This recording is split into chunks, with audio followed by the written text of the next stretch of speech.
Mafia लोग असल में क्या क्या करते हैं? तो बात है 2010 की। विटो, लॉर्ड ऑफ द विंड्स, निकस 3, एक बहुत बड़ा बिजनेसमैन अपने महंगे सिसिलियन के घर में आराम कर रहे थे। तभी उनके दरवाजे पर कुछ मेहमानों ने दस्तक दी और ये थी पुलिस। उन्हें ये पता चला था कि निकास 3 से माफिया लोगों के साथ मजबूत संबंध थे और उस जनाब के पास रिकॉर्ड तोड़ने वाली $1.3 बिलियन की संपत्ति जब्त होने वाली थी। लेकिन वो शख्स ऐसा कर क्या रहा था? मेरा मतलब है कि ये माफिया लोग असल में करते क्या हैं। तो खेल में प्लेयर्स के साथ घोटाला करने से लेकर आपको नकली भोजन बेचने तक ये माफिया लोग बहुत कुछ करते हैं भाई। तो तैयार हो जाओ दोस्तों, क्योंकि हम अभी माफिया की दुनिया में बहुत गहराई तक कदम रखने वाले हैं। सबसे पहली बात, जो लोग माफिया की बात करते हैं तो वे किसी एक या दो लोगों का जिक्र नहीं कर रहे होते हैं। इसमें कई सारे लोग शामिल होते हैं, जिनमें से हम कहीं गैंगस्टर्स के संगठन की बात करेंगे जिसकी शुरुआत दक्षिण इटली में देखी जा सकती है। जबकि संगठित क्राइम सिंडिकेट जो लगभग पूरी दुनिया में है उन्हें माफिया कहा जाता है। लेकिन हम सिर्फ असली गैंगस्टर्स की ही बात करने वाले हैं, जो कि एक अमेरिकी खुफिया है जिसकी शुरुआत दक्षिणी इटालियन के लोग और खुद दक्षिणी इटालियन माफिया ने की थी। अपने दिनों में लगभग 1950 के दशक में अमेरिकी माफिया पूरी दुनिया में अपना जलवा दिखा सकते थे। मेरा मतलब है कि उन्होंने अपने दिनों में लगभग 26 गैंग से परिवारों का नेटवर्क बनाया जो अमेरिका के अलग अलग शहरों में रहते थे और वे लोग जिससे भी जुड़ते थे उसे भ्रष्ट कर देते थे। हालांकि दशक 1960 के बाद से अमेरिकी सरकार ने उन्हें मिटाने के लिए अपने प्रयासों को दोगुना कर दिया। एक से बढ़कर एक माफियाओं को मिटा दिया और उनमें से कुछ लोगों ने अपने साथियों पर इल्जाम डालकर जेल की सजा को कम करने का बढ़िया तरीका चुन लिया। इसलिए आजकल अमेरिकी माफिया का इतना दबदबा नहीं है जो एक समय में हुआ करता था। हालांकि ये भी नहीं कह सकते वो पूरी तरह से खत्म हो गए, क्योंकि आज भी 5 परिवार, जो 5 सबसे शक्तिशाली माफिया परिवार न्यूयॉर्क शहर में थे, खुद को बहुत ही काम में लगाए रखते हैं और साथ ही साथ उनके इटालियन दोस्त उनसे भी बड़े तूफान मचा रहे हैं भाई। लेकिन हम पहले अमेरिका की बात करेंगे। कुल मिला के बात करें तो माफिया सिर्फ एक चीज की परवाह करता है और वो है पैसा। और उन्हें इस बात से कोई मतलब नहीं है कि वे इसे कैसे हासिल कर सकते हैं। जैसा कि पिछले जमाने के सड़क पर हिंसा करना, लोगों को मारना और चाकू छुरी दिखाकर वे गारंटी देते थे कि जब तक कि आप उन्हें पैसे देंगे तब तक आपको कोई नुकसान नहीं होगा। लेकिन ऐसे तरीकों के साथ समस्या यह है कि वे बस कुछ हद तक ही काम के हैं। तो इसलिए अमेरिकी सरकार ने एक रिको एक्ट 1970 में लागू कर दिया। इसका कानून मतलब था कि कोई भी क्रिमिनल संगठनों के लिए काम करते हुए अगर पकड़ा गया तो अकेले उड़ान भरने वाले बदमाशों की तुलना से ज्यादा सजा भुगतनी पड़ेगी। तब से माफिया लोगों ने बंदों से खेलना शुरू कर दिया और क्राइम्स करने लग गए जिन पर मुकदमा चलना थोड़ा मुश्किल है, जैसे धोखेबाजी, फाइनेंशियल क्राइम्स और तस्करी।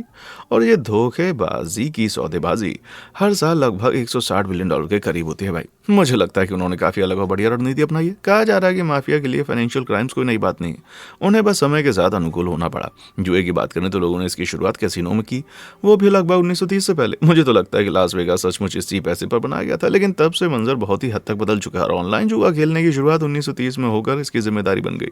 हालांकि न्यूयॉर्क में ऑनलाइन जुआ अवैध है, जहां इन 5 परिवारों का निवास है। तो उन्होंने क्या किया? उन्होंने अभी विदेशों में ऑनलाइन कैसीनो की शुरुआत की है जहां पर कोई रोक टोक नहीं है, जैसे कोस्टा रिका में। वहीं से इन्होंने इस तरह के जुए में पैसा लगाया और वो भी आराम से अपने घर बैठकर। और क्योंकि माफियाओं के कंप्यूटर्स अलग अलग सर्वर से डेटा को प्रोसेस करते हैं तो कानून को काफी मुश्किल होती है। वो इस तरह के डॉजी ऑपरेशंस को ट्रैक कर सकते हैं। ऐसा करके माफिया एक बड़ी रकम हासिल करते हैं। 2010 और 11 के बीच ये शानदार रकम लगभग $1.7 मिलियन की थी, वो भी सिर्फ गैम्बिनो क्राइम परिवार के नाम। अभी अगर आपको लगता है कि गलत कामों का अंत यहाँ हो रहा है तो शायद आप सही हो सकते हैं, लेकिन जुआ यहाँ अवैध पैसा कमाने का एक और दरवाजा खोल देता है, लोन शार्किंग। यहीं पर कुछ लोग आपको पैसा तो देते हैं, लेकिन आपसे उम्मीद करते हैं कि आप उनको उनसे कहीं ज्यादा पैसा वापस करेंगे। आपने देखा होगा ये जुआरी एकदम से कर्जे में डूब जाते हैं जब किस्मत साथ ना दे तो। और अगर वे अपना सारा पैसा उड़ा रहे हैं तो कोई भी बैंक उन्हें एक भी पैसा उधार नहीं देगा। लेकिन जनाब मिस्टर माफियोसो जरूर देंगे, पर एक शर्त के साथ कि वापस देने पर उस पैसे पर इंटरेस्ट 200% लगेगा। ये काफी खतरनाक चाल है। लोगों को अपनी जुए की साइटों से जोड़े रखें, फिर जब उन्होंने आपको उनके पास मौजूद पैसा दे दिया सारा, तो शिकार बनाकर उन्हें कीमती लोन देकर और भी ज्यादा कर्जे में डुबो दो। लेकिन मैं आपको गारंटी दे सकता हूँ कि वो भी 100% ब्याज के साथ, क्योंकि मुझे पता है कि आप मेरे द्वारा डाले गए हर अद्भुत तथ्य आधारित वीडियो में इंटरेस्ट लेंगे। तो उन लाइक और सब्सक्राइब बटन को हिट करें और फिर कभी मेरी वीडियो मिस ना करें। कर दिया? बहुत बढ़िया। चलो काम पर वापस आते हैं। तो कहाँ थे हम? हाँ, कीमती लोन की बात पर। तो यहाँ समस्या यह है कि जिन लोगों को आप पैसा देंगे वो इसे पूरी तरह से जुए में उड़ा देंगे। वे आपको पैसा वापस नहीं कर सकते, लेकिन माफिया ये बात जानते हैं, पर फिर भी वो भरोसा करते हैं। आपने देखा ही होगा, अगर आप उनसे कर्ज लेते हैं और आप उनको पैसा वापस नहीं कर सकते तो वे आपको दूसरे तरीके से निपटाने के लिए मजबूर करेंगे। ठीक इसी तरह से इन गुप्त सिंडिकेट ने खिलाड़ियों के साथ कंधे से कंधा मिलाकर चलना शुरू कर दिया। माफिया लोग जुए की समस्या वाले एथलीटों को ट्रैक करते हैं, उन्हें सैकड़ों हजारों डॉलर देकर बुरी आदतों का शिकार बनाते हैं, फिर उन्हें अपना कर्जा चुकाने का आसान तरीका बताते हैं। गेम फिक्सिंग आइडिया अक्सर इसका मतलब है कि भ्रष्ट एथलीट जानबूझकर खेल को इतना बड़ा बना देता है जितना कि लोगों ने उम्मीद भी नहीं की होती, और खेल को उस तरफ ले जाते हैं जिस पर माफियाओं ने बड़ी रकम दांव पर लगाई होती, और ये सालों से चला आ रहा है। यहाँ तक कि शिकागो सट्टेबाज और माफिया डोनाल्ड डॉसन ने कबूल किया है कि उन्होंने 30 से ज्यादा NFL खेलों को 50वें और 60वें दशक फिक्स करवाया है। लेकिन एक धोखेबाज डीलर खिलाड़ियों के इतने करीब कैसे पहुंच जाता है? हाँ, तो ये और भी ज्यादा आसान हो जाता है जब वे पहले से ही टीमों के मालिक के करीब हो। 1989 तक ये पता चला था कि 26 अतीत और आज के NFL टीम के मालिकों का जुए और संगठित अपराध के साथ जुड़ा हुआ रिश्ता था। इन लोगों ने न सिर्फ आंखें मूंद ली हैं बल्कि मैच फिक्स करने में इन मालिकों का लगभग पूरा खुद हाथ बटाया, और जब अधिकारियों को उनके इस हलचल की भनक लगती है तो इस पर उनकी जांच अक्सर बिना किसी खास एक्सप्लेनेशन के दबा दी गई या बंद कर दी गई। वे भ्रष्ट मालिक असल में दूसरी तरफ से ज्यादा हड़प रहे थे जितना वो दे रहे थे। आपको लगता होगा जो मैचों को सच्चा रखने के लिए सीधे तौर पर जिम्मेदार है वो इससे बाहर रहेंगे, लेकिन नहीं। यहाँ तक कि अधिकारी भी भ्रष्टाचार के शिकार हैं। रिटायर्ड टीम डोनागी, जो कि NBA के रेफरी रह चुके हैं, 2007 में मैच के बाद ये पता चला कि वे गैम्बिनो फैमिली पैरोल पर थे जो गेम के नतीजे बदल रहे थे। बदनाम डोनागी ने खुलासा किया कि गैम्बिनो ने उनकी पत्नी और बच्चों को नुकसान पहुंचाने की धमकी दी थी अगर उन्होंने कभी किसी को उनके सौदे के बारे में बताया। इसलिए वो कठपुतली की तरह बन गया। उसे चुप रहने के लिए मजबूर किया गया, जबकि माफिया ने उसकी पोजीशन और पावर का इस्तेमाल किया। मैंने सोचा था कि रेफरी अच्छी सीटी बजाने के लिए बने थे। आजकल बड़ी लीगों में मैच फिक्सिंग कम होती है, लेकिन छोटी कम निगरानी वाली लीगों में अभी भी भ्रष्टाचार का खतरा बना हुआ है। बात है 2021 की यूरोपीय फुटबॉल के लगभग 400 मैच थे जिनमें काफी हद तक घोटाला हुआ था, और उनमें से लगभग आधे मैच सबसे कम लीग में हुए थे। अफवाह ये थी कि उन्होंने ई स्पोर्ट्स ऐप पर भी सट्टेबाजों को फिक्स करना शुरू कर दिया था, कॉम्पिटिटिव वीडियो गेमिंग जैसे कॉल ऑफ ड्यूटी और फोर्टनाइट, लेकिन उन्होंने लोगों के सामने कुछ भी स्वीकार नहीं किया। शायद वे गिग्स कहलाना नहीं चाहते थे, लेकिन 2020 में इस तरह की ई स्पोर्ट्स सट्टेबाजी के दाव पिछले साल की तुलना में 150% से भी ज्यादा बढ़ गए थे। बाप रे। भले ही स्पोर्ट्स फिक्सिंग क्रिमिनल संगठन लगभग हर साल $120 मिलियन बनाते हैं, लेकिन ये रकम $1.7 ट्रिलियन के सामने कुछ भी नहीं है जो ये इंडस्ट्री साल में कमाती है। तो ऐसे बड़े बड़े तरीकों के सामने तो माफिया को ज्यादा कुछ नहीं मिल रहा भाई। जले पर नमक छिड़क कर यहाँ आधे से ज्यादा अमेरिकी राज्यों ने अब खेल सट्टेबाजी कुछ तरीकों को वैध कर दिया। इसलिए माफिया की ये मजबूत पकड़ ऑनलाइन जुए के खेल से लगभग छूट रही है, और इस बात का ध्यान में रखते हुए कि ऑनलाइन पेमेंट्स के निशाने से पुलिस ट्रैक कर सकती है, तो माफिया लोग ऑनलाइन काम कैसे करते हैं भाई? तो यहाँ उन्होंने कुछ एनक्रिप्टेड फाइनेंशियल बाजार का फायदा उठाया जो पैसे की पूरी गुप्त तरीके से एक्सचेंज करने में मदद करता है। हाँ, जबकि माफिया कॉइन शायद इन डिजिटल अलमारियों को इस्तेमाल नहीं कर सकते, लेकिन ये पर्दे में छिपे लोग बिटकॉइन खरीद कर अपना पैसा निकाल रहे हैं और बिना निशान छोड़े अंतर्राष्ट्रीय स्तर पर गैर कानूनी सामान खरीद रहे हैं। क्रिमिनल गैंग्स ने $8.6 बिलियन काले धन को क्रिप्टो करेंसी के जरिए 2021 में निकाला था, लगभग 30% पिछले साल की तुलना में ज्यादा, और इससे भी ज्यादा गहराई में, जिसे डार्क वेब कहा जाता है। यहाँ हिटमैन संगठनों की रिपोर्ट्स पाई गई हैं जो आपके स्कोर को पुराने तरीके से बर्बाद करने वाले हैं, वो भी सिर्फ $10,000 बिटकॉइन के लिए। हालांकि मैं इसके बारे में ज्यादा चिंतित नहीं होता। इन ऑनलाइन हिटमैनों में से कुछ वैध हो सकते हैं, लेकिन ज्यादातर इसमें भी सिर्फ नेक बोर्ड्स द्वारा चलाए गए घोटाले हैं जो कि आसान शिकार करना चाहते हैं। क्या धोखेबाज को माफ करेंगे? याद रखें, आजकल माफिया आमतौर पर हिंसक अपराधों से दूर रहते हैं। असल में वे अक्सर दूर जगहों में छिपे रहते हैं और वैध व्यापार में घुसपैठ करके उन्हें अंदर से भ्रष्ट कर देते हैं। तो जनाब अब अपनी नाक पर थोड़ी पकड़ बनाए, क्योंकि ये जांच बहुत हद तक सूंघने से होने वाली है। आप माने या ना माने, ये निडर धोखेबाज एक कचरे की इंडस्ट्री में छुपे हुए थे। ये बात 50वें दशक की है। इसका कारण यह है कि अमेरिकी शहरों ने कचरा उठाना बंद कर दिया और अचानक प्राइवेट कॉन्ट्रैक्ट्स हड़पने के लिए आ गए। माफिया गंदे काम से नहीं कतराते और इन कॉन्ट्रैक्ट्स को सीधे तौर पर छीन कर असल में एक कचरा आदमी बन जाते हैं। हालांकि अपने लाभ को सामने वाले बंदे के साथ बांटना ये पसंद नहीं करते हैं। जब एक waste management company Browning Ferris Industries न्यूयॉर्क के बाजार में 1993 में आई, तो उसकी एक अधिकारी की पत्नी को उनके लॉन पर एक उपहार मिला, एक कुत्ते का सिर जिस पर लिखा था न्यूयॉर्क में आपका स्वागत है। बाप रे, मुझे नहीं लगता ये किसी स्कूली बच्चे का खेल है। हाल ही में ऐसी भी खबर मिली है कि न्यूयॉर्क गैंग्स कचरा के व्यापार पर अपनी पकड़ खो रहे हैं। गैम्बिनो फैमिली, जेनोवेस फैमिली और लुच्ची परिवारों के 30 सदस्यों को 2013 में गिरफ्तार किया था और वे सभी इस कूड़ेदान से जुड़े हुए थे। लेकिन ऐसा नहीं कह सकते हैं कि वो ही मेंबर्स न्यू जर्सी और फिलाडेल्फिया परिवारों को भी चलाते हैं, क्योंकि अधिकारियों का दावा है कि कचरा कारोबार में माफिया भी एक प्रमुख हिस्सेदार है। फिलाडेल्फियन मॉब बॉस जो लिंगबी ने लगातार ये काम 7 साल तक किया, 2003 से लेकर 2010 तक, और मैं प्रति सप्ताह $1,000 और मुफ्त स्वास्थ्य बीमा स्तर की बात कर रहा हूँ। तो उसने असल में क्या किया? बिल्कुल भी नहीं। उसने अपने नौकरों को सारा काम करने दिया। यदि आप मुझसे पूछें तो ये थोड़ा कचरा काम है। लिंगा भी अब वो खास काम नहीं करते, लेकिन ये बिल्कुल हो सकता है कि उनकी जगह पर दूसरे लोग ऐसा करेंगे। ये गंदी चालें सिर्फ कचरा इंडस्ट्री तक सीमित नहीं है। दुख की बात तो यह है कि न्यूयॉर्क में तो माफिया ने कंस्ट्रक्शन हिस्ट्री में भी घुसपैठ की थी, और ये बात 1980 के दशक की है। और दशक के आखिर में माफिया लोगों का कहना था कि शहर भर के 75% कंस्ट्रक्शन प्रोजेक्ट्स का मुनाफा इनका था। और जब बात इस पर विचार करते हैं तो ये इंडस्ट्री हर साल लगभग $10 बिलियन बनाती है। तो ये बहुत ज्यादा पावर और पैसे में तब्दील हो जाता है। आजकल वे इस तरह की पावर का इस्तेमाल नहीं करते, लेकिन वे इस खेल को बहुत दूर से देख रहे हैं। माफिया ने उप ठेकेदार से हाथ मिलाकर प्रोजेक्ट मैनहट्टन का निर्माण करना जारी रखा, और फ्रीडम टावर बनाने में भी उनका काफी हाथ था। वो इमारत को फॉर्मो साइट के वर्ल्ड ट्रेड सेंटर के साथ है। हाल ही में 2021 में गैम्बिनो एक बड़ी रिश्वतखोर की कंपनी में पकड़े गए, जो पूरे न्यूयॉर्क शहर में फैली हुई थी। एक भ्रष्ट माफिया से जुड़ा उप ठेकेदार बहुत सारी कंपनीज के कर्मचारियों को रिश्वत देते हैं ताकि उसे बदले में वे ज्यादा काम दें और उसे ज्यादा पैसा मिले। ये मोब इन प्रोजेक्ट से हजारों सैकड़ों डॉलर उड़ने में कामयाब हो जाते हैं जब तक कि वो पकड़े ना जाए। ये अपना काम कर देते हैं भाई। कंस्ट्रक्शन और कचरा जैसे कानूनी इंडस्ट्री में घुसपैठ करने वाले माफिया लोग वैध पैसा होने का दावा कर सकते हैं अगर उनकी कभी जांच की जाए। इसलिए रीको एक्ट के बाद से पकड़े जाने का मतलब पर्दा है। इसलिए उनके लिए कम प्रोफाइल रखना और कानूनी धूम्रपान के पर्दे के पीछे छिपना ज्यादा सुरक्षित है। लेकिन अगर आप माफिया हैं तो ये हमेशा आपकी सुरक्षा की गारंटी नहीं देता है। फ्रैंकी बॉय कैली एक big shot mob boss Gambino के इंचार्ज थे। ये बात 2019 की है, लेकिन इस पद पर 2020 में नहीं रहे। एक दिन जब वो अपने न्यूयॉर्क के घर में आराम कर रहे थे, तब अचानक घर के बाहर एक जोरदार दुर्घटना हुई। वो देखने के लिए बाहर गया और देखा कि पिकअप ट्रक सीधे उसके कैटलिक में घुस गया था। लेकिन इससे पहले क्या वो कुछ कर पाता? मैं चाहता हूँ कि आप थोड़ा अपना अनुमान लगाएं। अगर कैली ने खुद की असली पहचान छुपाने का इतना प्रयास किया था तो उसका पीछा करने वाला ये शख्स कौन था? खैर, पता चला कि ये ना कोई कानूनी टीम थी और ना ही उसका कोई विरोधी डकैत। कैली की असली पहचान सामने आ गई, पर उसे ढूंढने वाला कोई नहीं था। 24 साल के लड़के एंथनी कोमेलो को गिरफ्तार किया गया और उस पर अपराध का आरोप लगाया गया। कोमेलो इस साजिश से बहुत ज्यादा परेशान हो गया था और माना जाता है कि कैली किसी गुप्त आदेश से अमेरिकी सरकार से छेड़छाड़ कर रहा था। कैली को उनका ये विचार पसंद आया होगा, क्योंकि असल में उसके पास उस तरह की कोई पावर नहीं थी। और फिर एक दिन क्राइम की सबसे बड़ी फैमिली से जुड़ा हुआ इस अमरीकी बॉस को भी पकड़ लिया गया, एक रोग लून द्वारा, जिसने पहले से ही कमजोर अमेरिकी माफिया को और भी कमजोर कर दिया था। हालांकि अमेरिकी माफिया उन पुराने धोखेबाजों के साथ जुड़े हुए हो सकते हैं जिनका रहना सहना इटली में हुआ करता था। ये एक पूरी अलग कहानी है। यहाँ 3 अलग इटालियन माफिया संगठन है: सिसिलियन माफिया, कैमोरा और नड्रांघेटा, जिसे अंड्रंघेता भी बोलते हैं। और ये आखिरी वाली सबसे पावरफुल संगठन हो सकती है, जिसके बारे में आपने कभी नहीं सुना होगा। तो ये कितनी पावरफुल है? तो आपको बता दें, 2013 में ही वे पूरे इटली में पैसा बनाने वाली सबसे बड़ी एंटरप्राइज थी, जिन्होंने एक ही साल में $53 बिलियन से भी ज्यादा कमाई की थी। और देखा जाए तो ये मैकडॉनल्ड्स की कमाई की तुलना में लगभग उससे दोगुना है। और दूसरी तरफ से जनाब हैम्बर्गलर शहर में मौजूद एक नए क्रिमिनल हैं, और ये अपने अमेरिकी माफिया की तुलना में थोड़े ज्यादा चतुर और चालाक भी हैं।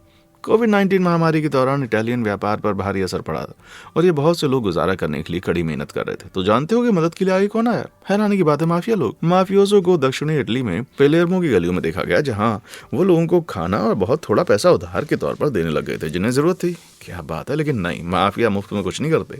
अब जहां चुनावों की शुरुआत हुई तो श्री माफियोस उन्हीं लोगों के पास गए जिनकी उन्होंने मदद की थी।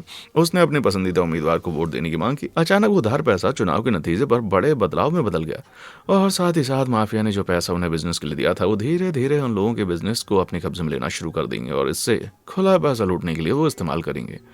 वे कोई छोटा मोटा मकसद नहीं रखते हैं। इस बात की एक बढ़िया सबूत है कि नंड्रांघेटा इस हद तक आ पहुंची कि उन्होंने अपनी इटली की हेल्थ केयर इंडस्ट्री में घुसपैठ की। इटली सरकार की महामारी योजना ने अपने स्वास्थ्य कर्मियों को जल्द से जल्द टीका लगाने की कोशिश की, लेकिन दक्षिण में टीकाकरण की पहली लहर के आंकड़े किसी रूप से बड़े हैं जहां माफिया की कड़ी पकड़ है। इसलिए इस बात की संभावना है कि माफिया स्वास्थ्य कर्मचारियों पर अपने सबसे करीबी लोगों को पहले टीका लगाने के लिए दबाव डाल रहे थे। लेकिन इसका मतलब यह था कि टीका पहले भ्रष्ट वकीलों, राजनेताओं और न्यायाधीशों के पास जा रहे थे, बजाय बुजुर्गों और नाजुक लोगों के, जिसका बाद में दुखद घातक परिणाम आया। हालांकि इटालियन माफियोज हर किसी को टीका लगाने से खुश नहीं है। अपने अमेरिकी दोस्तों की तरह वे किसी और चीज से ज्यादा लोगों के पैसे के पीछे हैं, और उन्होंने इसे पाने के लिए अमेरिकी माफिया की अब तक की सबसे बड़ी योजनाओं में से एक से प्रेरणा ली। आप देख सकते हैं कि 1980 के दशक में माइकल यूपिडॉन फ्रेंजी ने एक बहुत बड़ा घोटाला किया, पर विदेशी कंपनियों के इस खास नेटवर्क के लिए धन्यवाद। उसने पूरे न्यूयॉर्क मेट्रोपॉलिटन एरिया में कुल गैस का 1/3 और आधा हिस्सा सप्लाई किया, और इसमें उसने किसी से भी कोई टैक्स नहीं लिया। हम हर महीने 0.5 बिलियन गैलन गैस बेचने की बात कर रहे हैं और इस वजह से कुछ रिपोर्ट्स में दावा किया गया था कि यूपी डॉन एक हफ्ते में $10 मिलियन की कमाई कर रहा था। बाप रे। और फिर 20 साल बाद इटली में गए और हम इटालियन बिजनेसमैन वीटो निकास्त्री के पास वापस आ रहे हैं। वो इंसान जिसको हमने पहले जिक्र किया था। निकास्त्री ने भारी मात्रा में पैसा एनर्जी इंडस्ट्री में देखा था, लेकिन गैस का उसका पुराना काम है। इसके बजाय निकास्त्री एक इस एनर्जी सेक्टर में घुस गया जिसका नाम विंड फार्म था। जांच करने वालों ने दावा किया कि निकास्त्री अपने पावर और पैसे को बढ़ाने के लिए माफियाओं के साथ संबंध बना रहा था और कुछ ही वक्त के बाद वो अच्छे से उनके साथ इतना जुड़ गया कि उनका पूरा एनर्जी बिजनेस काला धन लूटने के लिए एक बड़ा मोर्चा बन गया था। लेकिन उसे जल्द ही पकड़कर जेल में डाल दिया गया और उसके पास $1.3 बिलियन की संपत्ति जब्त की गई। ये बहुत ही रोमांचक था, यहाँ तक कि एक ऐसे इंसान के लिए भी जिसे लॉर्ड ऑफ विंड्स नाम दिया गया था। हालांकि माफिया लिंक का कोई खास नेटवर्क साबित नहीं किया जा सका। ये पता चला कि निकास्त्री के पास एक मैटियो मैसिना डिनोरो इसके बैंक रूल पर था और डिनारो खास तौर पर सिसिलियन का मुखिया हुआ करता था। अपने तरीके से बात करना इस पर काफी मुश्किल है। डिनारो लगभग 1993 से फरार है। इटली के चारों ओर कई विस्फोट करने के बाद और अंतरराष्ट्रीय मोस्ट वांटेड लिस्ट में दर्ज है और उसके बाद से उसके पास कोई तरीका नहीं था कि वे विंड फार्म में फिर शामिल हो सकें और उसका फायदा ले। निकास्त्री की तरह ये भी सिर्फ पैसे के लिए था। आप देखें, यूरोपीय कानूनों के लिए इटली के साथ सभी 27 देशों के मेंबर्स की जरूरत होती है ताकि उनको 5वां हिस्सा इन एनर्जी सोर्सेज से पूरी तरह से मिल सके। इसलिए इटली की सरकार ने उन कंपनीज को मोटी रकम देना शुरू कर दिया जिन्होंने विंड फार्म का निर्माण किया था। इस प्रकार ये कंपनीज माफिया के लिए लूटने का एक बढ़िया आसान सा तरीका बन गया और अच्छा समय लुढ़कता रहता है या घूमता रहता है अगर आप हिम्मत रखते हैं। इन कंपनीज के साथ सभी कानूनी मुंबो जम्बो के मुख्य अधिकारी उन दूसरी सेकंड ग्रेड की पैंट की तुलना में सुस्त हैं जिन्हें आपकी माँ ने फेंकने के लिए कहा था। इसका मतलब है कि माफिया को अंधाधुंध बिना किसी चेकिंग के चलने दिया गया है। सोचिए कि आप एक सेकंड के लिए माफिया हैं और यहाँ एक बेहद नया आकर्षक इंडस्ट्री है जहाँ कोई भी नहीं दिखता। आप क्या करेंगे? और सरकार आपको इसमें जाने के लिए पैसा भी देती है। ये कोई ब्रेनर नहीं है। इसके अलावा इंडस्ट्री का एकमात्र विकास होना तय है और अंदाजे के साथ लगभग इसमें 200 बिलियन 2025 तक लगने हैं। इसलिए ये माफिया के लिए और भी ज्यादा फायदेमंद है, जबकि हम ठीक से नहीं जानते हैं कि इसमें से कितना धन माफिया का होगा। लगभग 92% से ज्यादा इटालियन विंड फार्म्स द्वीपों और दक्षिणी क्षेत्रों के आसपास बनाए गए हैं जहां माफिया सबसे आगे हैं। तो आप शर्त लगा सकते हैं कि ये बहुत ही नरक है। लेकिन क्या होता है जब वैध राइवल्स से माफिया के क्षेत्रों पर विंड फार्म बनाए जाते हैं? खैर, स्थानीय बिजनेसमैन सल्वातोर मोनकाडा ने यहाँ पर यही कुछ किया और 2007 में एक आर्सेनिक ने उनके एक विंड फार्म में आग लगा दी जिससे $4 मिलियन का भारी नुकसान हुआ। और इस बात में कोई दो राय नहीं है कि इसके पीछे माफिया लोगों का हाथ था और यह आदेश देने वाले पुराने वीटो निकास्त्री बहुत अच्छी तरह से हो सकते थे। तो इटालियन माफिया ने उन इंडस्ट्रीज में घुसपैठ की है जहां आप और मेरे जैसे आम लोगों को जाने की जरूरत हर दिन पड़ती है। हालांकि सबसे पागलपन की बात तो यह है कि ये आपके फ्रिज के अंदर पड़े खाने तक भी फैला हुआ। जी हाँ, माफिया ने $22.4 मिलियन की 2018 में सिर्फ फूड इंडस्ट्री से कमाई की। उनकी ये बड़ी योजना बहुत ही सरल है और पूरी तरह से कानूनी भी। आपको हैरानी होगी कि अधिकारियों ने इसे ऐसा करते हुए कैसे नहीं देखा। ये सब 2008 की फिनिशियल दुर्घटना की करामात है। इसने इटालियन इकोनॉमी को पस्त कर दिया, इसलिए सरकार ने फार्म लैंड को पट्टे पर देना शुरू कर दिया और वो भी बहुत ही कम पैसे पर, ताकि वे अपने कर्ज चुका सकें। कम से कम $40,000 में आप लगभग 2500 फुटबॉल ग्राउंड्स ले सकते हैं, वो भी इटालियन के ग्रामीण इलाकों में। लेकिन इतने कम कीमत देने में खराबी है कि आप क्रिमिनल्स को दावत दे रहे हैं। इसलिए सस्ते में जमीन खरीदने के बाद कुछ चतुर माफियाओं ने ये देखा कि वे इससे लगभग $1 मिलियन कमा सकते हैं अगर कि एक बार ये सरकारी जमीन उनके हाथ लग गई तो। ये सचमुच मुफ्त का पैसा भाई। बेशक इस खेती की सब्सिडी में खेतों में कोई भी सुधार नहीं कर सकता। असल में तो ये माफिया के अंडर आने वाली सभी फार्म्स बिल्कुल भी सुरक्षित नहीं होती। इसी वजह से ये है कि माफियोज लगभग यहाँ से हर साल $20 बिलियन बना सकते हैं, वो भी सौफ उनकी जमीन पर जहरीली चीजों को दफन करके। और हाँ, क्या आप जानते हैं कि उस भूमि पर चरने वाले जानवरों के लिए बिल्कुल भी अच्छा नहीं है। 2008 में ये देखा गया कि 66 डेयरी फार्म्स के भैंसों के झुंड को अलग करना पड़ गया था जब उनके दूध में डाइऑक्सिन को ज्यादा मात्रा में पाया गया। डाइऑक्सिन एक ऐसा केमिकल है जो कई जानलेवा बीमारियों का कारण बन सकता है और इस घोटाले के कारण पूरे इटली में मोज़रेला की बिक्री में 50% तक गिरावट आई थी। सभी की उंगलियां कैमोरा की तरह थी। वह माफिया परिवार जिसने डिस्पोजल इंडस्ट्री पर अपनी पकड़ जमाई थी, जो नेपल्स के आसपास थी, और उस जगह को अपने निजी डंप में बदल दिया गया था। और ये खराब डेयरी इस आइसबर्ग का सिरा है, या इरेट चीजबर्ग। खाने की चीजों में धोखाधड़ी सालों से सभी प्रकार के इटालियन स्टेपल को खराब कर रही है। माफिया सदस्यों को सस्ते अफ्रीकन जैतून का तेल खरीदते हुए पाया और उसमें केमिकल की मिलावट अजीब गंदिया स्वाद से छुटकारा पाने के लिए वो करते थे और फिर रीब्रांड करके इसे और कीमती Italian extra virgin olive oil बनाकर अमेरिका में बेचने के लिए भेज देते थे। और सबसे अच्छी बात यह थी कि इस नकली ऑयल का सच सामने आ गया उनकी इस योजना के पूरे होने से पहले। लेकिन वो सिर्फ एक प्रयास था और जैतून का तेल एकमात्र समस्या नहीं है। उन्होंने इसी तरह के 40,000 गैलन सस्ती रेड वाइन को भी बदलने की कोशिश की, सिर्फ बोतल पर एक अच्छा लेबल लगाकर। वैसे दुनिया के सबसे मशहूर ब्रुनेलो डी माल्टिसेनो के रूप में बेचना चाहते थे और कुल फायदा लगभग $5 मिलियन हो सकता था। हालांकि टस्कनी में पुलिस को शराब मिली और इस चाल को नाकाम कर दिया गया। लेकिन बुरी बात यह है कि माफिया की सभी साजिशों को इतनी तेजी से विफल नहीं किया जाता है। कहा जाता है कि वे सिट्रिक एसिड गैग सड़े समुद्री भोजन में गंध दूर करने के लिए मिलाते हैं और फिर बेचा जाता है। छी यार, और इतना ही नहीं, वे आर्टिफिशियल तरीके से सस्ते पनीर को भी सफेद करने के लिए इसको तैयार करते हैं। बाप रे, डिटर्जेंट का इस्तेमाल करते हैं और मोज़रेला के लिए पास हो जाता है। मुझे लगता है कि उल्टी करने वाला हूं यार। अनानास हो या ना हो, हम सभी इस बात से सहमत हो सकते हैं किसी को भी साबुन वाला पिज्जा नहीं चाहिए। काफी हैरानी वाली बात है कि इटालियन माफिया इससे खुश है कि वो निर्दोष लोगों के स्वास्थ्य को खतरे में डालकर पैसे कमाते हैं और वे दूसरे माफियाओं की मदद लेने में भी खुश हैं। 2014 में नारंगथेटा को पकड़ा गया। वो भी इस मामले में वो गैम्बिनो और मैक्सिकन कार्टेल के साथ मिलकर अवैध सामान न्यूयॉर्क में बेचने की साजिश कर रहा था। बंदरगाह के अधिकारियों को $2,75,000 मिलियन से ज्यादा की रिश्वत देकर आंखें मूंद लेने के लिए कहा। उन्होंने जमे हुए मछली में छिपाए गए 1,000 पाउंड से ज्यादा सामान शहर में ले जाने की उम्मीद की। दूसरे शिपमेंट भी यहाँ मलेशिया के आसपास गए और उनमें लगभग $7 मिलियन से ज्यादा की अवैध चीजें थी। वास्तव में उनके घर के करीब नारंगथेटा की पकड़ में लगभग 80% अवैध माल था जिसे वो यूरोप में बेचते थे, जिसका मतलब है कि उन्हें बताए बिना कुछ भी अंदर या बाहर नहीं जाता था। ये यूरोपीय व्यापार ही उनकी कमाई का सबसे बड़ा स्रोत है, जो हर साल $27 बिलियन से ज्यादा कमाई देते हैं। तो हाँ, अमेरिकी माफिया पहले की तुलना में काफी कम शक्तिशाली हो सकते हैं, लेकिन इटालियन माफिया ने इतने कपटी तरह से अपनी जगह बनाई है कि इनके बिना इटली का भविष्य देखना मुश्किल है। हाल ही में 2019 में पुलिस ने लगभग 300 लोगों को इस बात पर गिरफ्तार किया कि वो कहीं ना कहीं नारंगथेटा से जुड़े हुए हैं। चिंता की बात है कि इनमें एक मेयर, एक राजनीतिक दल का अधिकारी और यहाँ तक कि एक पुलिस कमांडर भी शामिल था। लेकिन क्या इन सभी गिरफ्तारियों से कोई खास फर्क पड़ेगा? ये सिर्फ 2-4 लोगों का काम नहीं है, ये ऊपर से नीचे तक मिली-जुली सरकार है। जब एक आदमी को पकड़ा जाता है, दूसरा कहीं और से टपक जाता है। माफिया हुए कमूल के विशाल खेल की तरह। मूव्स की बात करते हुए मुझे शायद अब चुप हो जाना चाहिए। किस खबर को कौन कहां से सुन सकता है? तो भाई, जितना वक्त मैं लगा सकता था मैंने लगाया, तो शायद आज के लिए काफी है। माफिया की किस तस्करी ने आपको सबसे ज्यादा हैरान किया, मुझे नीचे कमेंट सेक्शन में आकर बताएं। और देखने के लिए शुक्रिया।